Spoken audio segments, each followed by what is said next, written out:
Paper ಆಗಿರೋ ಏರಿಯಾದಲ್ಲೇ ನಾನು ಹುಟ್ಟಿದೆ. ನಾನು ಬೆಳೆದಿರೋದು ಅದೇ ಏರಿಯಾ, ನಾನು ಮದುವೆ ಆಗಿರೋದು ಅದೇ ಏರಿಯಾ, ನನಗೆ ಮಕ್ಕಳು ಆಗಿರೋದು ಅದೇ ಏರಿಯಾ, ಇವಾಗ ನಾನು ಇರೋದು ಅದೇ ಏರಿಯಾ. ಒಂದು ಮನೆ ಇಲ್ದಿರ ಇರೋವಾಗ ಆ ಫುಟ್ಬಾಟ್ ಮೇಲೆ ಶೆಡ್ ಹಾಕೊಂಡಿರೋವಾಗ, ಶೆಡ್ಡೂ ಇಲ್ಲ ತಾರ್ಪಲ್ ಹಾಕೊಂಡಿರುವಾಗ ಬರೋರು ಯಾವನೋ ಬರೋರು ಗಂಡಸು ಅವ್ರಿಗೆ ಗಂಡ ಪಕ್ಕದಲ್ಲಿ ಮಲ್ಕೊಂಡು ಇನ್ನೊಬ್ರು ಬಂದು ನೋಡಿದ್ರೂ ಗೊತ್ತಾಗಲ್ಲ. ಹಂಗಲ್ಲ ಬಂದು ನಾವು ಎದ್ದು ಓಡಿಸಿದ್ದೆಲ್ಲ ನಮಗೆ ನೆನೆಸ್ಕೊಂಡ್ರೆ ಒಂಥರ ಬೇಜಾರು. ನಾವು ಮನುಷ್ಯರು, ನಾವೇನು ಮೃಗಗಳಲ್ಲ. ಅವರು ಮೃಗಗಳಿಗೆ ನೋಡ್ದಂಗೆ ನೋಡಿದ್ರೆ ನಾವು ಮೃಗಗಳಲ್ಲ, ನಾವು ಮನುಷ್ಯರು. ಮನುಷ್ಯರಿಗೆ ಗೌರವ ಕೊಡಬೇಕು, ಬೆಲೆ ಕೊಡಬೇಕು. ರಾತ್ರಿ 9 ಗಂಟೆಗೆ ಹೋಗಿ ಚೀಲ ಹಿಡಿದ್ರೆ ರಾತ್ರಿ 3 ಗಂಟೆ ತನಕ ಆಯ್ತಿದ್ದೆ. 3 ಗಂಟೆ ಇದ್ದ ಅಲ್ಲೇ ಮಕ್ಕೊಂಡ್ಬಿಡ್ತಿದ್ವಿ ಪೇಟ್ಯಾಗ. ಇವರು ಗಂಡು ಮಕ್ಕಳೆಲ್ಲ ತಡವಿದ್ರೆ ಮತ್ತು ಏನು ಮಾಡೋದು, ಕಸ ಹರ್ಸೋದು ಅನ್ನೋದು, ಅವ್ರಿಗೆ ಚಪ್ಪಲಿ ತೋರಿಸೋದು, ಕೊಲ್ ತಾನು ಹೊಡೆಯೋದು, ಇದನ್ನು ಮಾಡ್ಕೊಂತ ಜೀವನ ಮಾಡಿದ್ವಿ. Most of the identity waste picker has is either they are dirty or they are Dalits. They all come from the scheduled caste and scheduled tribe, and then they get scolding from citizens, they get scolding from the local authorities, they get beaten up sometimes, and they don't have toilets. Can we change that? So that dignity is very important. ILO talks about dignity. Everybody else, our constitution talks about dignity. Behind every waste picker there are 24 jobs created in the whole value chain, and because of them the mitigation of climate is happening, but that is not recognized. It's very important to bring the voice of waste pickers in the solid waste management of the city. So as Hasru Dala, we really want to bring in a social welfare law for waste pickers.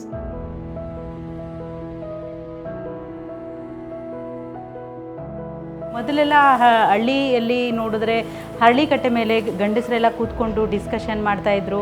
ಆದರೆ ಮಹಿಳೆಯರಿಗೆ ಎಲ್ಲೇ ಅವರ ವಿಚಾರವನ್ನು discussion ಮಾಡಲಿಕ್ಕೆ ಅವರಿಗೆ ವ್ಯವಸ್ಥೆಗಳಿರಲಿಲ್ಲ. So ನಾವು ಅಂದ್ಕೊಂಡ್ವಿ ಮಹಿಳೆಯರಿಗೂ ಒಂದು ವೇದಿಕೆನ ಅವರು ಕಲ್ಪಿಸ್ಕೊಡ್ಬೇಕು. ಯಾಕೆಂದರೆ ಅವ್ರಿಗೂ ಕೂಡ ಸಮಸ್ಯೆಗಳಿರುತ್ತೆ, ಆದರೆ ಅವರು ಎಲ್ಲೂ ಅದನ್ನು ಡಿಸ್ಕಷನ್ ಮಾಡಿ ಅದರ ಬಗ್ಗೆ ಏನು ಮಾಡಬೇಕು ಅಂತ ಗೊತ್ತಾಗದೆ ಹಾಗೆ ಇದ್ಬಿಡ್ತಾರೆ. ಸೊ ಅವರಿಗೂ ಒಂದು ವೇದಿಕೆ ಕಲ್ಪಿಸ್ಕೊಡ್ಬೇಕು ಅಂತೇಳಿ ಹಸಿರುದಳ ಸಂಸ್ಥೆ ನಮ್ಮ ಜಗಲಿ ಅಂತ ಪ್ರೋಗ್ರಾಮ್ ಮಾಡ್ತು. ಕಾಮನ್ ಆಗಿ ಅವರು ಎಲ್ಲರ ಹತ್ರ ವೇಸ್ಟ್ ಸ್ಪೀಕರ್ ಹತ್ರ ಒಂದು ಜಾಗದಲ್ಲಿ ಕೂಡಿಸಿ ಅವ್ರು ಕೇಳಿದ ಪ್ರಶ್ನೆ ಏನಂದರೆ, ನಿಮಗೆ ಏನು ತೊಂದರೆ ಆಗ್ತಾಯಿದೆ, ವೇಸ್ಟ್ ಪಿಕ್ಕಿಂಗ್ ಮಾಡ್ಬೇಕಾದ್ರೆ ಏನು ತೊಂದರೆ ಆಗ್ತಾಯಿದೆ. ನಾವು ಈ ಕೆಲಸ ಮಾಡುವಾಗಲೇ ನಮಗೆ ಪೊಲೀಸು ಎಷ್ಟೋ ಹೊಡೆದಿದ್ದಾರೆ, ಬೈದಿದ್ದಾರೆ, ಇಡುಬೇಡನು ಕಾರ್ಪೊರೇಷನು ಅವರು ಇವರೆಲ್ಲ ತುಂಬ ಗಲಾಟೆ ಮಾಡಿದ್ದಾರೆ. ಜೈಲಿಗೆ ಹಾಕೋಕೆ ಕೂಡ ಪರಿಸ್ಥಿತಿ ಇದ್ದಿದ್ದು. ರೋಡ್ ಮೇಲೆ ನಾವು ಹೋಗಿದ್ರೆ ನಾವು ಕಳ್ಳರನ್ನು ಹೇಳಿರೋರೇ ತುಂಬ ಜನ.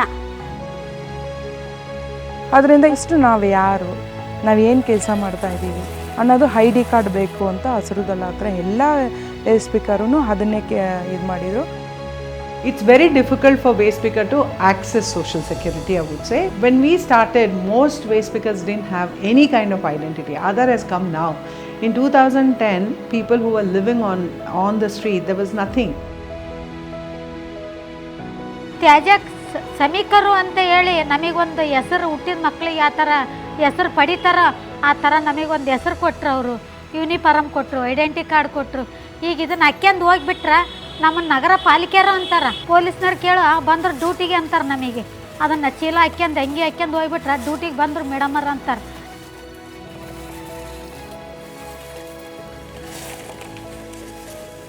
They go, they pick up waste, sort it, grade it and sell it. So they are all self-employed. So the cost of the rates of the material they sell, the recyclates they sell, it goes up and down. Today it may be 10 rupees, tomorrow it may be 12, and day after it may be 8 or 7. So there is no predictable income for them. ನಾನೊಬ್ಬಕ್ಕೆ ಇದ್ದೀನಿ, ಅದು ನಮ್ಮ ತಮ್ಮ ನೋಡ್ಕೊಳ್ತಾ ಇದ್ದರು. ಅವ್ರು ಎಷ್ಟು ದಿನ ಅಂತ ನೋಡ್ಕೊತಾರ, ನಾನು ಅವ್ರಿಗೆ ಭಾರವಾಗಿರಬಾರ್ದು. ಅದರಿಂದ ನಾನು ದುಡ್ಕೋಬೇಕು, ನಾನು ನನ್ನ ಕಾಲ ಮೇಲೆ ನಾನು ನಿಂತ್ಕೋಬೇಕು, ಅವ್ರಿಗೆ ಭಾರವಾಗಿರಬಾರ್ದು. ನಾನು ಬರೇ ಹೋಗೋದು ಬರೋದು, ಮಳೆ ಅಂದ್ರೆ ಹೋಗ್ತೀವಿ, ಗಾಳಿ ಅಂದ್ರೆ ಹೋಗ್ತೀವಿ, ಬಿಸಿಲು ಅಂದ್ರೆ ಹೋಗ್ತೀವಿ. ಹೋಗ್ಲಿಲ್ಲ ಅಂದರೆ ಜೀವನ ಇಲ್ಲ. ಒಂದು ಮದುವೆ ಮಾಡ್ಬೇಕಂದ್ರೆ ಸಾಲ ಮಾಡಬೇಕು, ಒಂದೇನಾದರೂ ಕಷ್ಟ ಸುಖ ನೋಡ್ಬೇಕಂದ್ರೆ ಇದ್ರಾಗೆ ಸಾಲ ಮಾಡಬೇಕು. ಅದಕ್ಕೆ ಬಡ್ಡಿ ಕಟ್ಟಬೇಕು, ಅದರಲ್ಲಿನೇ ತಿನ್ನಬೇಕು, ಅದರಲ್ಲಿನೇ ವ್ಯಾಪಾರ ಮಾಡ್ಕೋಬೇಕು, ಅದರಲ್ಲಿನೇ ಆಸ್ಪತ್ರೆ ಖರ್ಚು ಎಲ್ಲ ಅಂದರೆ ಮೇಡಮ್ ಆಗಲ್ಲ. ಇದೇ ಉಳ್ಕೊಂಬಿಟ್ಟೈತಿ. 45 ವರ್ಷದಿಂದನೂ ಹಿಂಗೆ ಇದೆ. ಏನಾದರೂ ಮುಂದೆ ಬರಬೇಕು ಅನ್ನೋ ಆಸೆ ನಮಗೆ ಐತೆ. ದೇವ್ರ ಕೃಪೆಯಿಂದ ಹಸಿರುದಳೆಯಿಂದ ನನಗೆ 10,000 ಕೊಟ್ಟಿದ್ದರು, ಒಂದು ತೂಕದ ತಕ್ಕಡಿ ಕೊಟ್ಟಿದ್ದರು. ಅದರಿಂದ ನಾನು ಒಂದಿಬ್ಬರು ಮೂವರಿಗೆ 10,000ನಲ್ಲಿನೇ ಒಬ್ಬರಿಗೆ 1,000 2,000 ಹಂಗೆ ಕೊಟ್ಟು ಅವ್ರ ಹತ್ರ ದಿನಕ್ಕೆ 150 ಗ್ರಾಮ್ ಹಂಗೆ ಕೂದಲು ತಗೊತಿದ್ದೆ.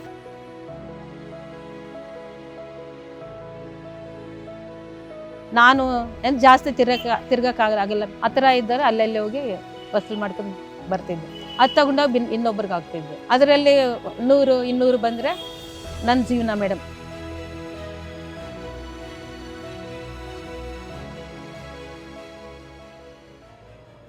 ಅಯ್ಯೋ ನಮ್ಮ ಜೀವನನೇ ಅದೇ ರೋಡೆ. ಆ ಪಬ್ಲಿಕ್ಕಲ್ಲಿ 3 ಸೈಡು ಒಂದು ಚೀಲ ಕಟ್ಬಿಟ್ಟು ಸ್ನಾನ ಮಾಡೋದು, ಆ ಮೋರಿ ಮೇಲೇ ಅಡುಗೆ ಮಾಡೋದು, ತಿನ್ನೋದು, ಸ್ನಾನ ಮಾಡೋದು ಎಲ್ಲ ನಮ್ಮ ಮೋರಿ ಮೇಲೇ. ಆಮೇಲೆ ನಮ್ಮ ಹಸುರದಲ್ಲ ಸಮಸ್ಯೆ ಹತ್ರ ಹೋಗಿ ಮಾತಾಡ್ತೀವಿ, ನಮಗೆ ನಿಮ್ಮ ಕಡೆಯಿಂದ ಯಾವ್ದನ ಒಂದು ಕಟ್ಕೊಡ್ರಿ ಅಂತ 14 ಮನೆಯವ್ರಿಗೆ 50,000 ಕೊಟ್ಟು ಮನೆ ಕಟ್ಕೊಟ್ಟಿದ್ರು. ಚಿಕ್ಕ ಮಗುವಿಂದ ಸ್ಕೂಲ್ಗೆ ಹೋಗಿದ್ದೀನಿ, ನಮ್ಮ ಅಮ್ಮನ ಜೊತೆ ಮನೆ ಕೆಲಸ ಮಾಡಿದ್ದೀನಿ, ಭಿಕ್ಷೆ ಕೇಳಿ ತಿಂದಿದ್ದೀನಿ. ಆ ಕೆಲಸ ನಮ್ಮ ಮಕ್ಳಿಗೆ ಬೇಡ. ಅವ್ರು ಚೆನ್ನಾಗಿ ಓದಬೇಕು, ತುಂಬ ಬಡವ್ರಿಗೆ ಒಳ್ಳೆ ಅವ್ರಿಗೆ ಹೋಗಿ ಹೆಲ್ಪ್ ಮಾಡಬೇಕು.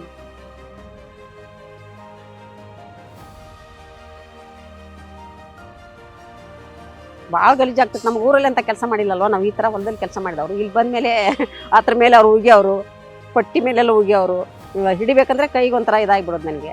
ನಮ್ಮ ಯಜಮಾನ್ರು ಅದೇನವರು, ಅಯ್ಯೋ ಇಷ್ಟೊಂದು ಗಲೀಜು ಕೆಲಸ ನಾವು ಮಾಡಿಲ್ಲ, ಇಲ್ಲಿ ಬಂದು ಮಾಡಬೇಕಂತ ಅವರು ಇದು ಮಾಡ್ಕೋತಾಯಿದ್ರು.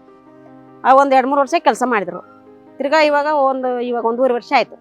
ಸಡನ್ನಾಗಿ ಅವರಿಗೆ ಹಾರ್ಟ್ ಅಟ್ಯಾಕ್ ಬಂದು ಮೈಯೆಲ್ಲ ಇದು ಆಗಿ BP ಬಂದು ಈ ಚಿಕ್ಕ ಹಾಸ್ಪಿಟ್ಲಿಗೆ ತೊಗೊಂಡು ಹೋದ್ವಿ. ಅಲ್ಲಿ ಏನೂ ಇಲ್ಲ, ಜಯದೇವ್ ಹಾಸ್ಪಿಟ್ಲಿಗೆ ತೊಗೊಂಡು ಹೋಗು ಅಂತ ಹೇಳಿ ಅಲ್ಲಿ ಒಂದು ಶನಿವಾರ ಆಯ್ತಾರ ಬೆಳಿಗ್ಗೆ 1 ಗಂಟೆಗೆ ತೊಗೊಂಡು ಹೋಗಿದ್ದೀವಿ.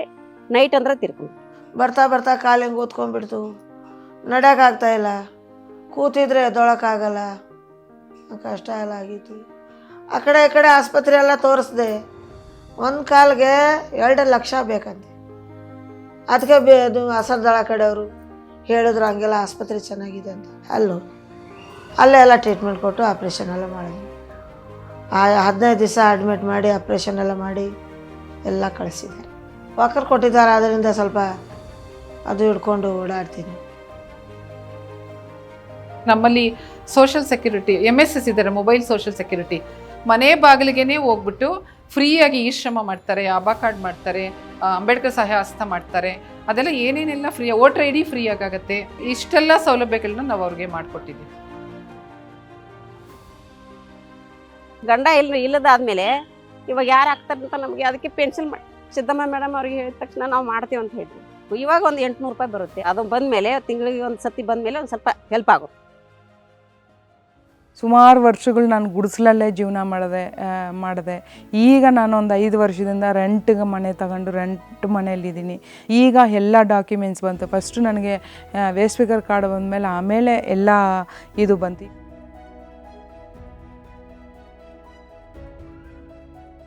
So it has taken so much effort to build that relationship and collaborate with the all kind of local bodies, whether it is government, central government, state government, gram panchayats, nagar panchayats, and corporation. Everywhere we work, we have no illusion that we can do everything. So it is again not to build any alternate system, government system over here, but to see how the government systems can be more efficient and can be more accessible to the communities.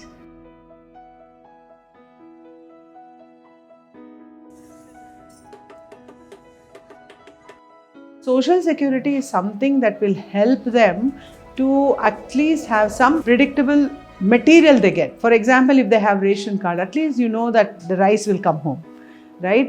Or if you have children's scholarship is there, then you're sure that your child can go to school. ಈಗೀಗ ತುಂಬ awareness ಆದಮೇಲೆ ನಮ್ಮ ಥರ ನಮ್ಮ ಮಕ್ಕಳು ಆಗಬಾರ್ದು, ನಮ್ಮ ಮಕ್ಕಳು ಒಳ್ಳೆ ಒಂದು ಎಜುಕೇಷನ್ ಮಾಡಬೇಕು, ಅವರು ಕೂಡ ಒಂದು ಒಳ್ಳೆ ಕೆಲಸಕ್ಕೆ ಹೋಗ್ಬೇಕಂತ ನಮಗೆ ಕೂಡ ಆಸೆ. ಯಾಕಂದ್ರೆ ನಾವು ಇದರಲ್ಲಿ ಬಿದ್ದಿರೋ ಕಷ್ಟ ಆ ಮಕ್ಕಳಿಗೆ ಬರಬಾರ್ದು ಅಂತ ಎಲ್ಲ ಓದಿಸ್ತಾ ಇದ್ದೀವಿ. ನನ್ನ DW ಸೆಂಟ್ರಲ್ಲಿ ನಾನು ಬುಗುಡಿ ಒಂದು ಸೆಂಟ್ರನ್ನ ಯಾಕೆ ಓಪನ್ ಮಾಡಿಸಿದೆ ಅಂತ ಹೇಳಿದಾಗ, ಆ ವಯಸ್ಸಲ್ಲಿ ನನ್ನ ಮಕ್ಕಳು ಆ ವಯಸ್ಸು ಸಣ್ಣ ಮಕ್ಕಳು ಇರಬೇಕಾದ್ರೆ ಈ ಸ್ಕೂಲಿಗೆ ಸೇರಿಸ್ಬೇಕಾದ್ರೆ ತುಂಬ ಒದ್ದಾಡಿದೆ ನಾನು. ನನ್ನ ಹತ್ರ ಯಾವುದೇ ಒಂದು ರೀತಿ ಡಾಕ್ಯುಮೆಂಟ್ಸ್ ಇರಲಿಲ್ಲ. ಗೌರ್ಮೆಂಟ್ ಸ್ಕೂಲ್ ಕರ್ಕೊಂಡೋದ್ರು ಅವಾಗ ಬರ್ತ್ ಸರ್ಟಿಫಿಕೇಟ್ ಕೇಳ್ತಾಯಿದ್ರು, ಇವಾಗ ಆಧಾರ್ ಕಾರ್ಡ್ ಕೇಳ್ತಾ ಇದ್ದಾರೆ. ಆವಾಗ ಬರ್ತ್ ಸರ್ಟಿಫಿಕೇಟ್ ಕೇಳ್ತಾಯಿದ್ರು, ಬಟ್ ಬರ್ತ್ ಸರ್ಟಿಫಿಕೇಟ್ ಕೂಡ ನನ್ನ ಮಕ್ಳ ಹತ್ರ ಇರಲಿಲ್ಲ. ಆ ಥರ ವೇಸ್ಟಲ್ಲಿ ಕೆಲಸ ಮಾಡೋ ಮಕ್ಕಳು ಎಲ್ಲನ್ನ ನೋಡ್ಬೋದು ನೀವು. ಅವ್ರಿಗೆ ಫೀಸ್ ಕಟ್ಟೋ ಅಷ್ಟು ಕೆಪಾಸಿಟಿ ಇಲ್ಲ. ಅಟ್ಲೀಸ್ಟ್ ಮಕ್ಕಳನ್ನ ವೇಸ್ಟಲ್ಲಿ ಕೈ ಇಕ್ತೀರಾ, ಅವ್ರ ಕೆಟ್ಟ ಅಭ್ಯಾಸಕ್ಕೆ ಗುರಿಯಾಗ್ದಿರ ಹಂಗೆ ಒಂದು ಸೆಂಟ್ರಲ್ನ ಅವ್ರನ್ನ ಸೇಫ್ಟಿ ಮಾಡಬೇಕನ್ನೋ ಒಂದು ಉದ್ದೇಶದಿಂದ ಆ ಸೆಂಟ್ರನ್ನು ನಾನು ಓಪನ್ ಮಾಡಿಸಿದೆ.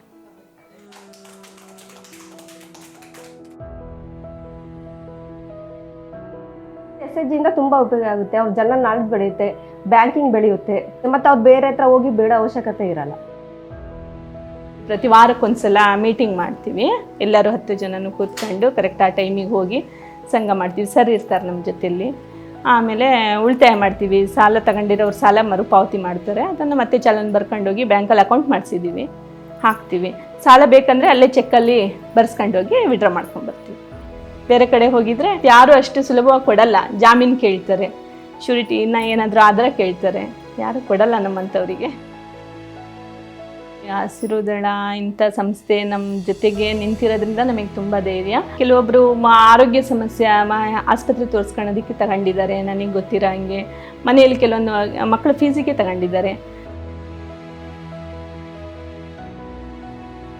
ಎಷ್ಟೊಂದು ಜನಕ್ಕೆ ತುಂಬ ನಾಲೆಡ್ಜ್ ಇರುತ್ತೆ, ಹೊರಗಡೆ ಎಕ್ಸಿಬಿಟ್ ಮಾಡೋದು ಗೊತ್ತಿರಲ್ಲ. ಎಷ್ಟೊಂದು ಜನ ಸೇರಿದ ಮೇಲೆ they will get to know, ನನ್ನ ಹತ್ರ ಎನರ್ಜಿ ಇದೆ, ನನಗೆ ಈ ಸಪೋರ್ಟ್ ಇದೆ, ನಾನು ಹೊರಗೆ ಹಾಕ್ಬೋದು. ನೋಡಿ ನೋಡಿ ನೋಡಿ ನೋಡಿ ಚಿಕ್ಕ ಚಿಕ್ಕ ಪುಟ್ಟದಾಗಿ ಕಲಿತಾರೆ.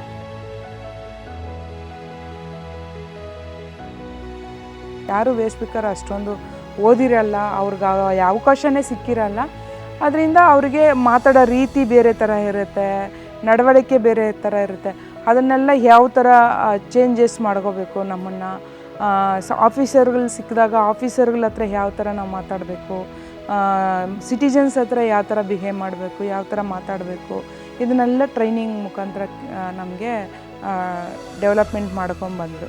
ಹಸಿರುದಳ ಇವತ್ತಿದೆ, ನಾಳೆ ಇರಲ್ಲ. ಬಟ್ ಆದರೆ ಅವರ ಒಂದು ಕಮ್ಯುನಿಟಿನಲ್ಲಿ ಯಾವ ಸಮಸ್ಯೆ ಇರೋದನ್ನು ಅವ್ರು ಹೇಗೆ ಬಗೆಹರಿಸ್ಕೋಬೇಕು ಅನ್ನೋದು ಒಂದು ಡೈರೆಕ್ಷನ್ ಕೊಟ್ಟಾಗ ನೆಕ್ಸ್ಟ್ ಮುಂದಕ್ಕೆ ಅವ್ರು ತೊಗೊಂಡು ಹೋಗ್ಲಿಕ್ಕೆ ಈಸಿ ಆಗುತ್ತೆ. ಅವರ ಒಂದು ರೈಟ್ಸ್ ಬಗ್ಗೆ ಅವ್ರು ಹೇಗೆ ಮಾತಾಡಬೇಕಾಗುತ್ತೆ, ಮತ್ತು ಅವರ ಹಕ್ಕುಗಳೇನಿರುತ್ತೆ, ಮತ್ತು ಅವರು ಸಿಟಿಗೆ ಎಷ್ಟು ಇಂಪಾರ್ಟೆಂಟ್ ಅನ್ನೋದು ನಾವು ಆ ಟ್ರೈನಿಂಗ್ನಲ್ಲಿ ಅವ್ರಿಗೆ ಹೇಳಿದಾಗ ತುಂಬ ಲೀಡರ್ಶಿಪ್ ಟ್ರೈನಿಂಗು ತುಂಬ ಇಂಪ್ಯಾಕ್ಟ್ಫುಲ್ಲಾಗಿ ಆಗಿದೆ.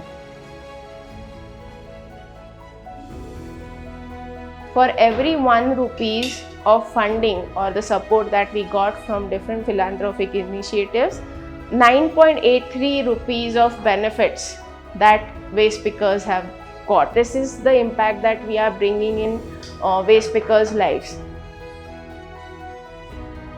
ಈಗ ಎಲ್ಲರಿಗೂ ಒಂದು 65,000ಕ್ಕಿಂತ ಹೆಚ್ಚು ನಾವು ಸಾಮಾಜಿಕ ಭದ್ರತೆಯನ್ನು ನಾವು ಮಾಡಿಕೊಟ್ಟಿದ್ದೀವಿ. ಈಗ ರೇಷನ್ ಕಾರ್ಡ್ ನಮಗೆ ಬೇಕು, ನಂಗೆ ಆಧಾರಲ್ಲಿ ಹೆಸರು ಚೇಂಜ್ ಮಾಡಬೇಕು, ಬರ್ತ್ ಸರ್ಟಿಫಿಕೇಟಲ್ಲಿ ನಮ್ಮ ಮಗುಗೆ ಬರ್ತ್ ಸರ್ಟಿಫಿಕೇಟ್ ಬೇಕು, ನಮ್ಮ ಮಗುಗೆ ಹೆಸರು ಚೇಂಜ್ ಆಗಬೇಕು. ತುಂಬ ಜನ ಬಂದು ಕೇಳ್ಕೊಂಡು ಬಂದು ಅದನ್ನೆಲ್ಲ ಮಾಡಿಸ್ಕೊಳ್ಳೋಷ್ಟು ಮುಂದುವರೆದಿದ್ದಾರೆ ನಮ್ಮ ಜನ.